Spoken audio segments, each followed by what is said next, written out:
Ladies and gentlemen, good day and welcome to Q4 FY22 earnings conference call of TIMKEN India Limited, hosted by Spark Capital Advisors India Private Limited. As a reminder, all participant lines will be in the listen-only mode, and there will be an opportunity for you to ask questions after the presentation concludes. Should you need assistance during the conference call, please signal an operator by pressing star then 0 on your touchtone phone. Please note that this conference is being recorded. I now hand the conference over to Mr. Mukesh Saraf from Spark Capital. Thank you, and over to you, sir. Thank you, Margaret. Good evening. Appreciate everybody logging in. I'm very pleased to be hosting Mr. Sanjay Kaul, Chairman and Managing Director, TIMKEN India, and Mr. Avishram Keshava, CFO and Whole-Time Director, TIMKEN India. We'll start with very brief opening remarks from Mr. Kaul and follow it up with the Q&A. Over to you, sir. Thank you, Mukesh. Good evening, everybody. Happy to be part of this telecon. We just, declared the quarterly results, which are to our satisfaction. And then the whole year, despite the volatility and everything which could move this way or that way, despite the volatility, we had a pretty good year. And the overall growth in India is pretty good. And in this overall good market, prices moving up, volatility. So this kind of required more agility, which the whole team of TIMKEN India has demonstrated and delivered a pretty much a satisfying year. So over to you back for any specific questions, and we can, start answering. Thank you very much. We will now begin the question and answer session. Anyone who wishes to ask a question may press star and 1 on the touchtone telephone. If you wish to remove yourself from the question queue, you may press star and 2. Participants are requested to use handsets while asking a question. Anyone who would like to ask a question, you may press star and 1 at this time. Ladies and gentlemen, we will wait for a moment while the question queue assembles.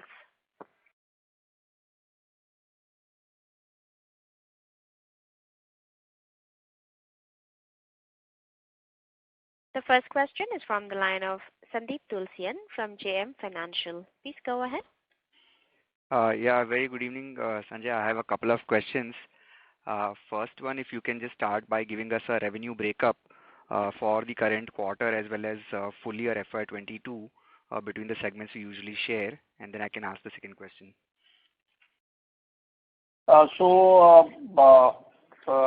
The breakup for us for the quarter 4, 21-22, starting with rail around 17-ish%, mobile 20-ish%, distribution again around 20-ish%, exports were 30%, and our process was around 13-14%. So that was for the quarter and almost identical for the whole year. So exports remained at 30%, process 30-odd%, distribution same at 20-ish, and mobile around 20-ish, and rail around similar 18-20%.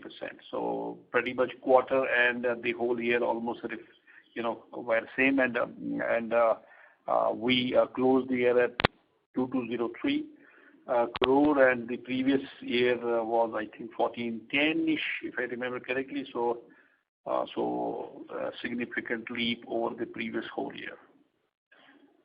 And within this mobile, how would the split be between TIMKEN and ABC? So we are not, it is TIMKEN, so this is kind of, not a complete breakup, but majority is TIMKEN.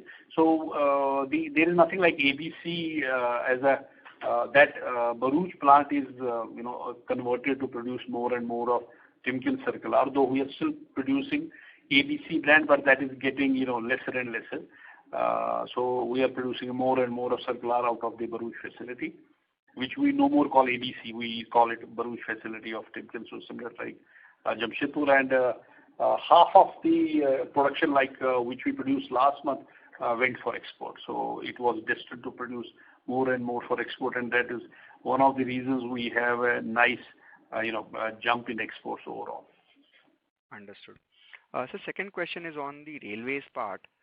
Broadly, if you can give us a breakup how the business is broadly between wagons, passenger coaches, locos and metros, and given the traction seems very strong, 30,000 new wagon order in addition to regular high-speed trains are getting added, new metro projects are also getting announced. So where is the total market size? Where is it split for Timken, and how do you see the growth rate? A broad overview of that if you can share, please.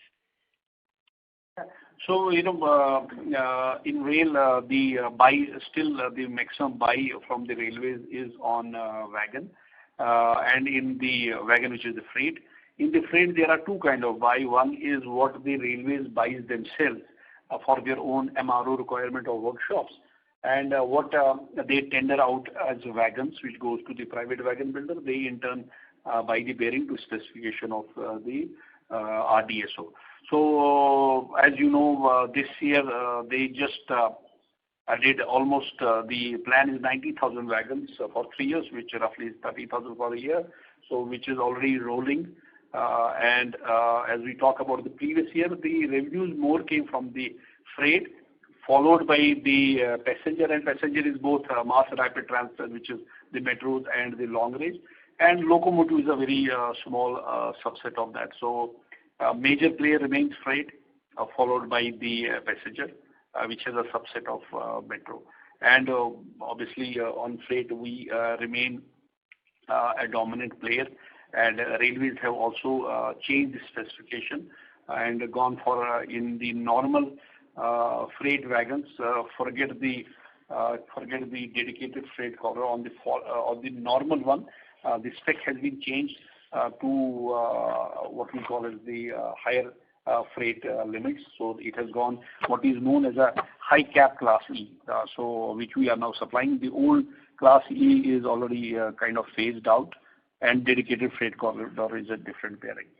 So this will remain dynamic because railway wants to carry more and more load and slowly more and more speed. So, and Timken remains a dominant player in this segment. Okay. Just to get, if I got those numbers correct, 19,000 wagons for this year, and out of that 30,000... 90,000 they have tendered for next 3 years. 90,000 for next 3 years. Wow, amazing. All right, got it. Thank you so much. 90,000 means into 8.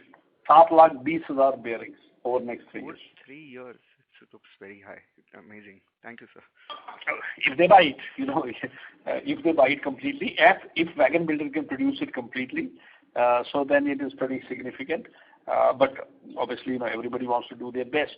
But that is what they have gone on record, which is in public domain. They have tendered out 90,000 wagons, but they have not allocated the whole amount yet. So they are in the process of allocation, and it is moving. The Calcutta-based wagon builders have got their allocation, so they are already negotiating, and work is in progress. Got it. All right. Thank you so much for taking the question, Sanjay. Thank you, Sandeep. Thank you. The next question is from the line of Ankur Sharma from HDFC Life Insurance. Please go ahead. Yeah, hi sir, good afternoon. Thanks for your time. Sir, before I ask my questions, I had one request. If you could do these, analyst calls a little more frequently, that would be great, because I guess we do it maybe once a year. So even if maybe twice or maybe every quarter, just like what some of your peers do, that would be really helpful, to get a better understanding of the numbers. So that's a small request from my side. Specifically, a couple of questions. One, when I look at your margins for this quarter, very, very strong, both at the gross level as also on the EBITDA margins. So what's driving that? Is it a higher export mix? Is it or is it higher mix of CV, rail, etc.? So just trying to understand what's driven that very, very strong gross margins and in turn EBITDA margins, and how sustainable you believe are these margins here? So, obviously, if you see the Timken company globally is also, leaders in the bottom line, as you must be knowing it. But other than going back to Timken India Limited, volatility has been there. The alloy prices have been going up relentlessly from 2020, and hopefully now we see a little bit of softening because of this duty which they have put up on exports. So that might bring in some helpful cheer to the alloy buyers, steel buyers. But three things. One is that passing on the price. So that has been, though, as you know better than myself, that there is always the automotive customers are always very finicky about any change, but the continuous discussion, debate about passing on the prices of raw material. So that is one. The product mix has been both domestic and export, so they are pretty much aligned. And obviously, when I am able to use my capacity fully from both the units, so that's our Jamshedpur unit and the Bharuch unit. So that kind of gives us, when your fixed cost is divided by, say, only 10 bearing versus 15 bearings, obviously that gives you an advantage. So we've been running pretty much a good order book in both the plants. The product mix has been better in this quarter. Now product mix is a subset of forecast, which is further subset of what our end customers are going to buy. So whether it is sustainable or not sustainable is a question which is related to product mix, to demand, to the end user buying. But overall, we have always been working continuously on our continuous improvement, localization plans, passing on the price changes, I would say cost changes rather than the price changes relentlessly. And some quarters, obviously, you get lucky with a good product mix, and the last quarter was a good product mix. And as we know that off-highway segment is pretty much good, rail is pretty stable, exports are pretty much good, and because of the war, one or two plants globally got closed, so that might also help us a little bit in the long run. So all that put together has given us this robust bottom line. Now, whether it will be sustainable or not, are too many moving things in that, but the whole idea is to keep on hitting these moving targets. Perfect. Okay, that's quite helpful. So secondly, since you touched upon exports, and that's one piece that has actually done quite well, even for some of your peers, and I think overall, we're seeing increased traction from India. If you could talk about that, how do you see that traction, both this quarter, coming quarters? Obviously, ABC also contributing now. So if you could just spend a little more time, on the export side, and more importantly, now with talks of a global slowdown, maybe US heading into a recession, etc., or even Europe for that matter. Any initial signs of a slowdown that you're seeing there, or when you talk to your end customers, things are fairly okay. That's right. Yeah. So obviously, we are able to supply globally, Europe, America, Africa, even China. Obviously, in between these troubled times, there was a little bit of disruption, but we are able to Russia as well. So we are fragmented in that sense that we are not dependent to say 3-4 major customers, so we are fragmented in that manner. So that kind of helps us on the risk mitigation piece of it.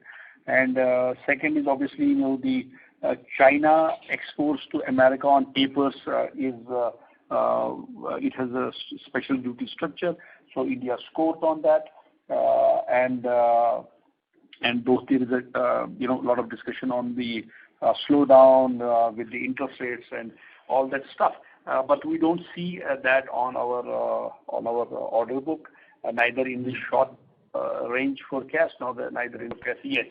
But these things can turn around suddenly many times, so nobody can predict that. But overall, we are in a pretty steady state, and one of the reasons of acquiring capacity in 2018 in Bharuch was to actually augment our exports. So we've been exporting, as you all know, for many years. So this is not part of our new strategy. We want to have a robust mix of domestic and exports, and we've been working on that relentlessly.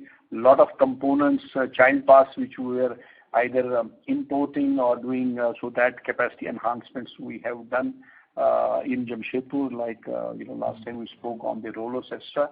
So, and our Bharuch facility is also producing now more and more for exports. So export is going to remain steady for us, and India being very good in the overall Timken family kitty, India remains a best cost country. So even if God forbid tomorrow a serious recession hits, there is a good chance that we will still be in some reckoning. But it's a game of demand. So obviously, the demand really drops and the global recession takes place. Now nobody can help that. But currently, while the talk is here, everybody's talking about the order book does not show yet the sign, but automotive order books can vanish suddenly. Also, we have seen that in the past. Okay, and just one last question, if I may, would be on the process side. Here again, there have been talks of a recovery on the private capex. Obviously, also with high utilizations, coming out of COVID, we would have seen, demand for bearings, etc., pick up. So if you could just talk about that piece as well, how demand sustaining there is, inflation maybe hitting demand or starting to hit demand there as well. My apologies, your voice broke a little bit in between. If you could repeat the question, I'm sorry. Sure. No, my apologies. So I was saying on the domestic industry, that is the process industry on the domestic side, if you could talk about how is demand there, from steel, cement, the process industries, so given the way, inflation has been, and price hikes have been taken, has demand there taken any hit, or is that also kind of continuing to well? So I think, generally my 30 years of experience in the bearing market, whenever the commodity prices are up, sales of bearing is always up. So now how do you correlate these two is a science in itself, but generally always that has happened. So that is on one side. On the stationary equipment wise, whether it is energy, whether it is infra, cement, steel, robust demand, pretty robust demand. So that I think is going to remain like that. Obviously, steel guys getting the chance to export more opportunity cost. So there is opportunity sales with better margins is always attractive, but with Government of India also making sure that they get enough steel for the infrastructure. And as we all know that between now and 24, the push on infra is going to remain strong in India, whether it is built of rail, built of the infra, ports, etc., etc. And so the process is going to remain pretty strong. Now, the steel prices have gone up significantly in last 2 years. There is a chance that they will soften, and we see a little bit of that in India. But in Europe, we don't see the steel prices softening either. I have not yet seen that very closely in America, so they are not softening there yet. But the demand is remaining pretty robust. The pull is very much there. Got that. Okay, sir, great. Nice to hear that. Great. Best of luck. Thanks. Thank you. Thank you. The next question is from the line of Priya Ranjan from HDFC AMC. Please go ahead. Hello. Yeah, thanks.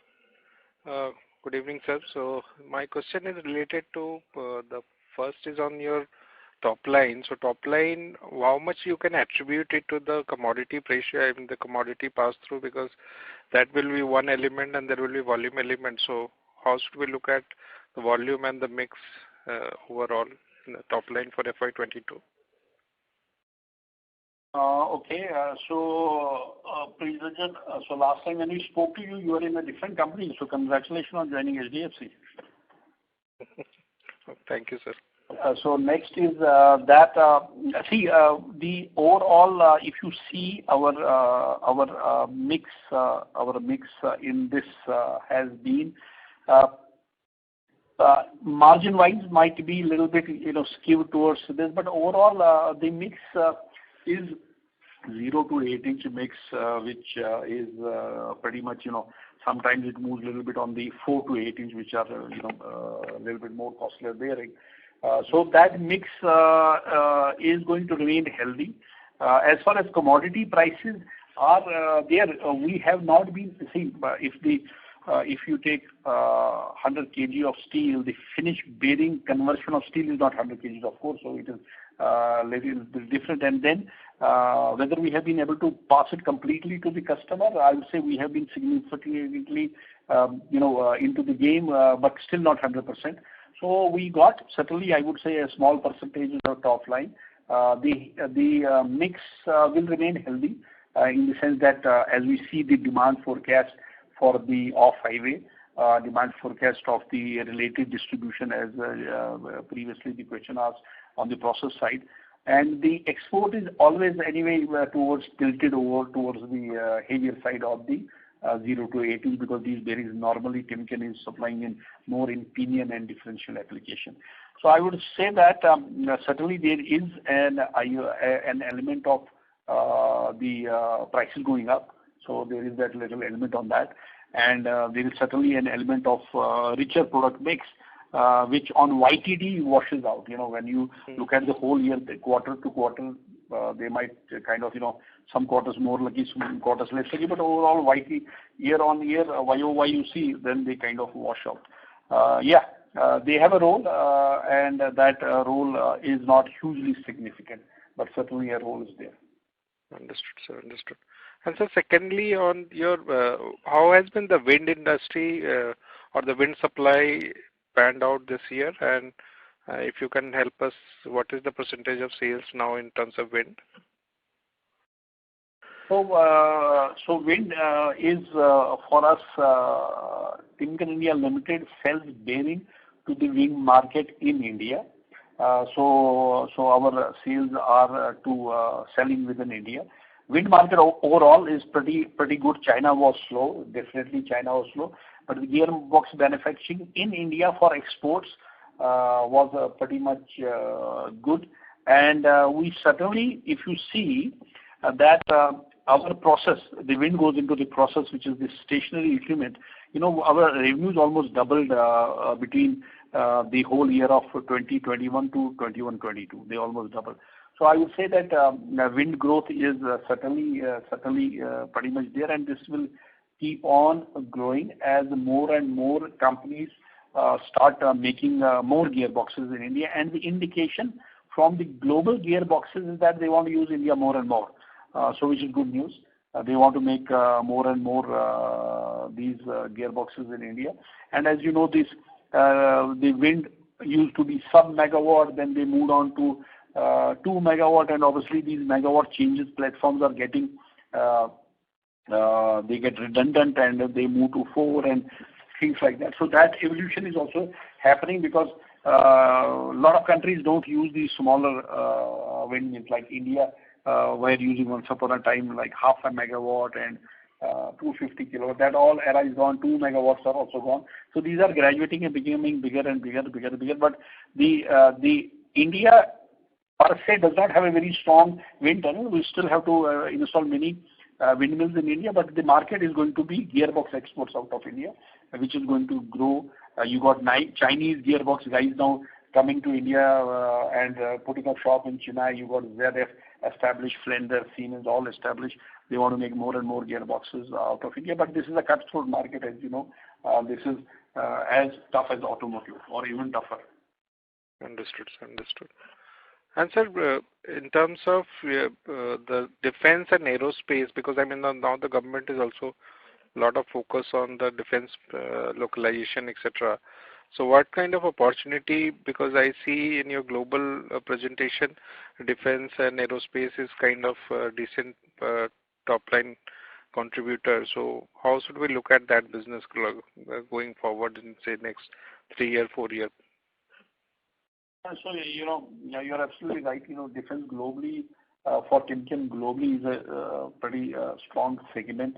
Like U.S. Navy is completely, all their refurbishment of all their, naval carriers are actually with Philadelphia Gear, which is part of the Timken company. And then on helicopters, extra, or on the landing gears, Timken is pretty much significant globally. In India, still, I think defense is going to be certainly a strong segment in times to come, because not only India wants to localize, India also wants to export. Now, obviously, the bearings are used in naval ships, Coast Guard ships, submarines, through the gearboxes. They are used in the engines for aircraft. They are used in the landing gears. But they are not used in revolvers, machine guns, and things like that. But certainly they are used in tank turrets. When the tank turrets move, they use a spherical bearing down there. So this market is growing. Timken luckily has an advantage in the sense that if the platforms are going to be Russia, then they use a very unique size, which is only unique to Russia. But as we all know, everything is moving towards the American platforms more and more. Lockheed Martin and Boeing and all these for aircraft. So we are certainly supplying to, though in small quantities, whether it is ISRO or it is to HAL or to some of the ordnance factories. So we are certainly watching this with a lot of interest. As this market grows, we will keep on supplying through import route, but as this market gets this critical mass, then it is going to be pretty significant. And now we also see a shift in defense buying. Many times I have seen many years back, I would go to the command, like I go Northern Command. Many years back, I used to go to Northern Command Udaipur. They had a lot of trucks, and their drawings would say Timken design or equivalent. So they were generally using the equivalent, which was through the L1 route. So I was getting many times worried that when the jung would happen, kahin hamara truck band na ho jaye Bharatiya Fauj ka. So now they are getting more tech savvy. They want to use the best of the technology, but it still does not have the critical mass. Though we have started producing a lot more guns, bulletproof vests, and things like that. But obviously, Boeing is working with the Government of India, Ministry of Home, and all that defense. So slowly and steadily, as it gets critical mass, certainly this is a high-tech area, and just imagine that an aircraft which has to have zero defect on the landing gear is not going to be a chota-mota, segment. So we'll have to kind of keep on watching it. It is going to come, but it is not coming now. It is still slow and steady. Sorry for the long answer. Sure. And lastly, sir, on your capacity utilization and any plan for increasing capacity, because now even ABC is contributing significantly to exports. So do we see expansion capacity required going forward? As we speak, our capacities are fully loaded in both our plants, and if there is a need to put in more capacity, we remain debt free and we remain having cash, so we can have the speed to investment. But all depends on, we have been always careful.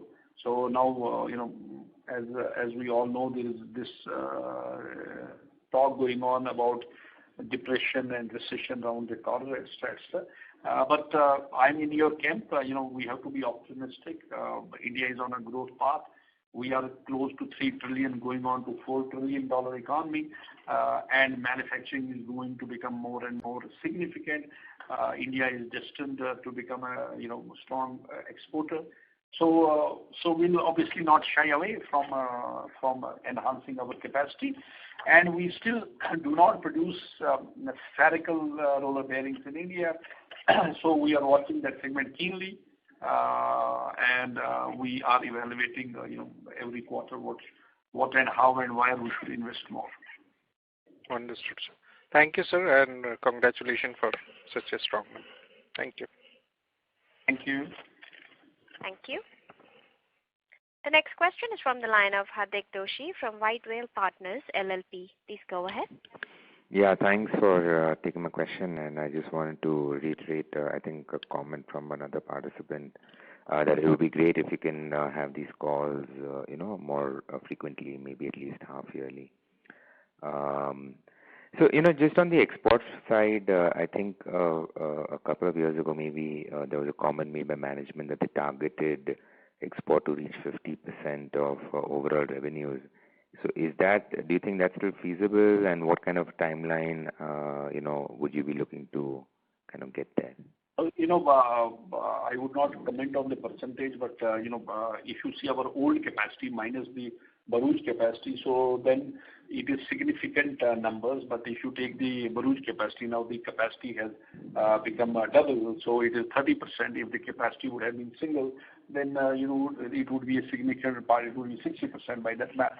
But we are going to remain a focused domestic player and a focused export player because of the fact that we have, Timken India venture over the last 30 years has been instrumental in developing a global supply chain out of India, localizing this whole supply chain, investing in child parts and continuous expansion and enhancement on technology.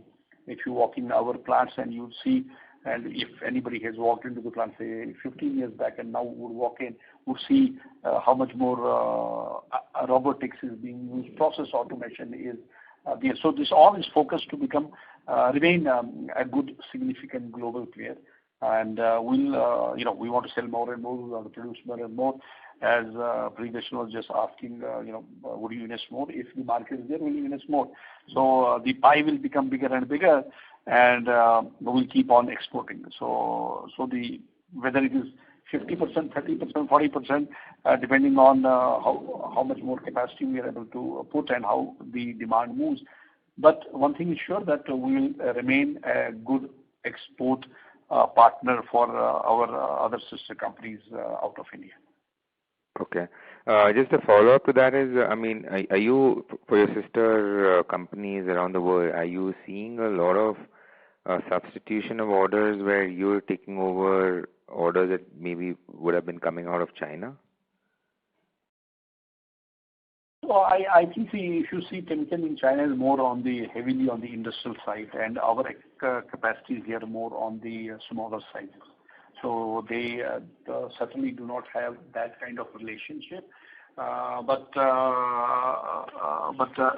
this, every customer in the global automotive segment or off-highway segment has been, like Caterpillar globally is doing well. Everybody is, increasing their production, and everybody is selling more and more. So that is happening. But now, if the question is that is Timken China supplying or they replacing, the answer in this segment of 0 to 12 inch, if I want to simplify it, that is not there. But Timken keeps on winning penetration. So globally we are winning penetration, and we might be losing penetration globally in some of the segments, I don't know. But this game of penetration, obviously we as a company want to do more than what the market growth is. If the market is growing 1, we want to do 1.5, for example. So that is happening, and China not able to export tapers to America is one thing. China now reeling under the issue of their own COVID. Obviously, there is a play in that. So all this kind of makes global companies think more and more to de-risk themselves. So I think all this put together, whether war in Ukraine and its impact, all that kind of is helping India. And I think the Indian stance has been pretty wise and well appreciated. So all these little things are going to only help India. India as a country, then India as a manufacturing base, and then the global companies. Got it. Okay. My last question is on the railway side. You mentioned 90,000 wagons into 8, and it seems like a big opportunity. But historically, we've also seen, the railway capex seems to be kind of lumpy and on and off, and there's no real directional impetus out here. So, do you think anything's changing? Let's say in the next 3 years versus the last 3 years, which would make you believe that the opportunity from railways in terms of revenues will actually fructify and can be a significant growth driver for you? What's different from the last 3 years? Yeah, it is a tough question. Certainly, rail is government of India, and governments keep on changing, and then their focus keeps on changing. But if we just take a snapshot of the current, say, last 24 odd months, the railway is becoming more professional in India, because maybe it is because of the rail minister, Mr. Vashish, or the focus of government of India on that. But if I go, regression-wise, Indian Railways has almost 300,000 wagons, or maybe 350,000 wagons, and many of them are aging, so they need to replace. And then the freight, they certainly have an advantage on the freight cost versus the road cost, given the fossil fuel cost and the pollution and all that put together. So railway has an opportunity. So now these 90,000 wagons for 3 years, high chance they will happen, but there is always a chance that there might be something which might come in between. But given all what we see, what we hear, what is happening, this wagon build is going to happen, unless there is something which goes drastic, will not happen, certainly. But then rail is government, and sometimes they can take all of a sudden they can take all on doing something different. But generally, I think they should be able to do it. But at the same time, we can take the example of dedicated freight corridor. There's a huge opportunity. It is moving, but moving very slow. So it has to kind of catch up. Similarly, on the passenger side, the will is to change to faster trains, better models, train 18s and Vande Mataram and all that. It is happening. Certainly happening at a better speed than the previous years, but still would need much more push. So I would say we have to remain optimistic, but when we do our own business planning, we remain a little bit orthodox. But as a market outlook, we want to remain optimistic, and we don't want to fail. And at least wagon build, as I see the market, it is galloping. So it might not be 90, it might be 80 or thereabout, but the build is happening pretty well, and they also need this build. Got it. I'm just going to squeeze one more question in on the margin front. We used to be, in margins which were in, the mid-teens, and then we moved towards the low 20s, and now this quarter we are 26% in terms of the margin. So, I don't need the exact numbers, but directionally, I mean, do you think these kind of margins are really sustainable going forward, given the mix of exports and the kind of product orders that you're seeing going forward? So obviously, we certainly want to keep the exports going. That certainly is going to happen. We are going to remain very focused on that, and then we are continuously, more volumes is more optimization. So if less volumes is obviously less optimization is a hit on a little bit of the fixed cost.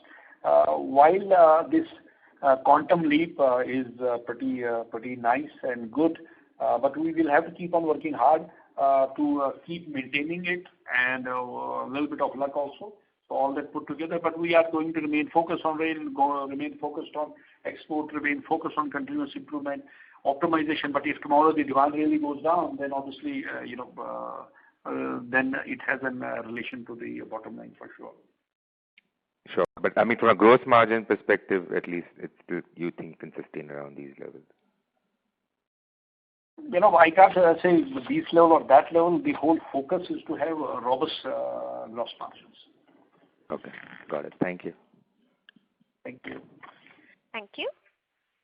The next question is from the line of Sameer Dasani from ICICI Prudential AMC. Please go ahead. Thanks for the opportunity. So my question is, if we are to dissect the FY22 growth of 56%, what part could have come from the volume growth, and what would have been because of the pricing actions that we have taken during the year? That's my first question. So if I could get your question right, so this leap on the top line, two major contributors certainly. One is our process industry, which is heavy industry, and the second is export. So these are the two major. We got obviously double-digit growth everywhere, but these two are significant growth. And export, as I see the order book currently, is going to remain pretty much okay. We are focused on exports. Order book is pretty solid, so that would remain there. Process industry in India, as I was earlier saying, that the many gearbox companies are wanting to produce more gearboxes out of India, and they also want to risk mitigate China, which means some production will be getting rationalized between these wind gearboxes to India, which means more supplies. And then on steel, as we see, steel is getting consumed, infra push is very much there, and all that will keep the process industry also alive. Rail will remain, as we spoke, that wagon build is going to go up, is already going up 30,000 wagons per year, 90 divided by 3. 30,000 wagons is almost 240,000 bearings, and we will get a significant piece of that for sure. And the passenger is also coming up pretty well. So if you ask just the plain question, it is the exports and the stationery, which is the captain and the vice captain of the pie. No, my question was more about, out of 56% growth that we have seen, what is the kind of volume growth overall level that you would have seen, and what part of the growth would have come from pricing actions, the price increases because of the steel price increase you would have taken? No, I asked, you're right. So I asked, I answered, Priyanjan asked the same question. So the change in commodity pricing does play a role, but is not significant. The volume mix is significant because we have been able to use in the last quarter and last year the capacities of our Bharuch and also our complete capacity utilization of our Jamshedpur plant. So the volumes are up. Certainly they are up because of this. But any ballpark number that you think would be the price increase? Any idea on that overall level? Yeah, I would say percentage-wise, the volume on our between these two plants in the last quarter would be up by 40-odd%. Okay, for the year FY22, volume growth overall level. Yeah, roughly 30 to 40. I don't have the model, but sure. No problem around that. Also, when you look at, you answered earlier participant that Q4 utilization you are already fully loaded. So what would utilization? What would be the utilization for Q4? And then obviously while we want to grow from here, is there capex would be required from here on? I mean, just want to understand what is the kind of top line you can do from the current capacities that you have overall level. So our capacities on last quarter, our capacities on our both the plants were we always do not utilize capacities. We don't plan more than utilization of 80-82% because of the predictive maintenance, health of the assets and the quality which we have to. Right. We have been hitting in that range. So which means that we can always produce more using the 7th day of the week by having a rotation on this. But our rail capacity utilization was lower. So there is the chance to use more capacity there. Having said this, we are already putting some little bit of more capacity in our Bharuch plant, which is a very specific line which we use for very small size bearings. So we want to, looking at the market, looking at our export potential and our dedication towards that, we are not going to be shy of putting more capex. Right. But the question remains that is there a global recession around the corner? So obviously we don't want to be stuck with any depreciation all of a sudden without producing any bearings. So there is a chance that we can put in more capex if the demand remains robust, and we'll look at that. So certainly we need to produce more for sure for further growth, and we still have to kind of I would say that Bharuch, where the capacity utilization is in that range, but the efficiency has to go up. So like our Jamshedpur plant is highly efficient.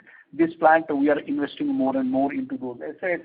We are modernizing those assets. We are upgrading technology in that. So same assets have the chance to produce more. So we are working on that. Before we put any additional lines, we want to make sure that the capacity utilization vis-a-vis the knowledge we have comes to pass. Right. So just to get it clear, 80-82% is the highest you can go. Currently, you have 70-75% kind of level, and maybe you can just go a little bit higher and improve the efficiency. Is that correct? Yeah, roughly correct. Yeah. So third question is, we are sitting on 40, roughly around the highest gross margins that we have seen around in last 7-8 quarters. I mean, obviously, mix has helped, our automation and efficiencies and everything has helped. But overall, where do we see this margins long term? I think I'm just continuing the earlier participant's question. But what do you think would be the sustainable kind of a gross margin that you see? Thanks. As I said earlier, also the focus of the whole team is to make better margins, to produce more with less, to do capacity utilization, to spend less and do more volumes. So that all is dependent and corresponding to the volume. So volume plays a role. Passing on the cost increases to the customer and using technology to get a delta over your peer group is another area. So I would say that our focus has been margins, and that is why you see regression of last, say, 10 quarters. So there is certainly a shift in the published numbers, as you can see. So whether now it can be up 20s or low 20s, depending on all these moving items, but we certainly are focused to deliver better gross margins. We are focused to deliver more return on investment for sure. So whether it is sustainable, not sustainable, towards sustainable depends on many things, but the focus is clearly on that. Right. Yeah. I think that's it from my side. Thank you and all the best. Thank you. Thank you. The next question is from the line of Nilesh Thamnaskar from Invesco Mutual Fund. Please go ahead. Thanks for taking my question. So basically, I had again a question on margins. So just wanted to clarify, is there any one-off during this quarter? Maybe any previous quarter compensation, big cumulative compensation received, or any other thing? No. So it's all normal. Fair enough. And fair enough. Yeah, that's good to know. And the second is in terms of lead time. You said that you have the capability, and whenever you see the need for capacity, you will put it. But what would be the lead time for you to once you put up from the decision making to the operational aspect to operationalizing the capacity? Yeah. So, in order to put in capacity, say, for example, if you have to build the capacity from scratch, so it will take you 12 to 24 months. But for us, we have a very mature supply chain, so that gives us speed to the market. We also have assets available globally, which we can buy from our sister companies or use them. So our speed to the market can be fast, but it is still, at the maturity level of what we have in India globally supply chain. Still, it is a 6-month game if you are really a winner. And if you have to put up a complete green field and you don't know you don't know the whole game very well, it will take you 2 years. But for us, putting in capacity generally takes 5 to 6 months. Got it. So 5 to 6 months if it's a brownfield and if you get aid from the global operations that way, right? Yeah, that's right. Fair enough. Yeah, I think that's all from me. Thank you and all the best. Thank you. Thank you. The next question is from the line of Mukesh Saraf from Spark Capital Advisors. Please go ahead. Okay. When Mukesh asks the question, that means that is the last question. Okay, Mukesh. No, sir, we have a few questions. I just wanted to ask a couple of questions that I had. Firstly is if you could, I think in the past you have mentioned that in terms of chronology of margins, exports is amongst your highest. So is there any change in that? Could you kind of give us some sense on how that pecking order is across your segments on margins? So, I won't speak about where we are getting the margin, but generally, the upper between the segments, the upper control limit or the upper limit and the lower limit are pretty much tight. Okay. So they are pretty tight, but exports are obviously attractive. Yeah. But overall, our margin game the band has been pretty tight. Right. Understood that. And secondly, if I look at the global company, Timken globally, you have expanded a lot into power transmission. It's now 30% of revenues. We at India also have that exposure, but it's quite small. And I think globally now we've also acquired a company in robotic automation. So I mean, how are we looking at some of these things for the Indian entity, sir? Obviously, the global companies which Timken has acquired over the last some years has companies like Rollon, which are into linear motion. They have acquired companies like Beka, which is into lubrication, and Grunwald again in lubrication. Then this robotics company.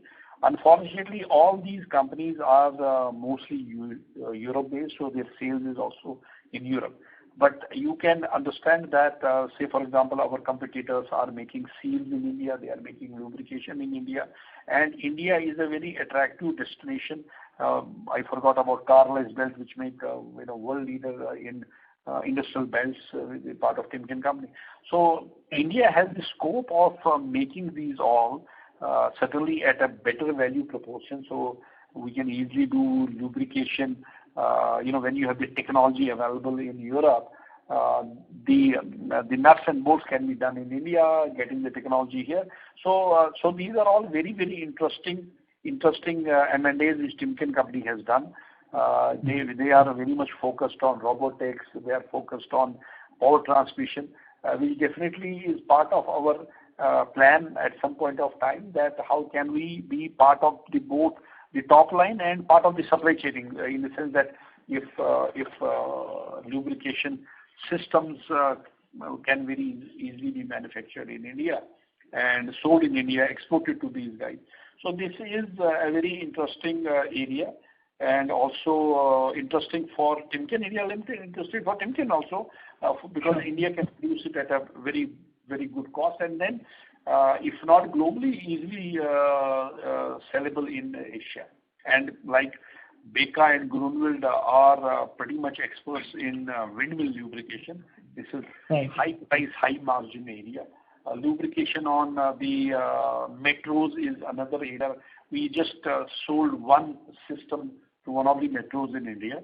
So this is very interesting area actually, and also it can give significant growth to Timken India. Now, the issue is timing. When should we do it? How should we do it? Can this be greenfield? Should we do it, or should we test the market? All that work and deliberations we are continuously doing. But certainly these technologies are available with India, with the Timken company, and can be used by Timken India Limited. So time will obviously, decide which way we'll go. But they are very interesting M&As which has the technology available. India has limited market, but India has the potential to export these at a Sure. And just one very quick one, last one from my side, is any change you've seen in the transfer pricing between Timken India and the parent company? No, my CFO, no. Okay. Great, sir. Margaret, we can go to the next question. As per TP norms. Okay, we can take the last question. We've got 4 minutes left, so I think we can answer one more question if there is. Thank you. The next question is from the line of Chetan Gindodia from Alpha Accurate Advisors. Please go ahead. Hello, sir. Thank you for giving me the opportunity. Sorry to interrupt you, Chetan. May I request you to come on the handset mode? I believe you're on speaker and the audio is not very clear. Okay. Is it good now? Yes. Please go ahead. Okay. Hello, Sanjay sir. Thank you for the opportunity. Sir, wanted to understand, so export numbers this year would be around 620 crores, if I'm not wrong. which has grown nearly 80% from last year. Is my number correct, or I am getting something wrong here? No, it is 670. So you are almost close. 670 is the number.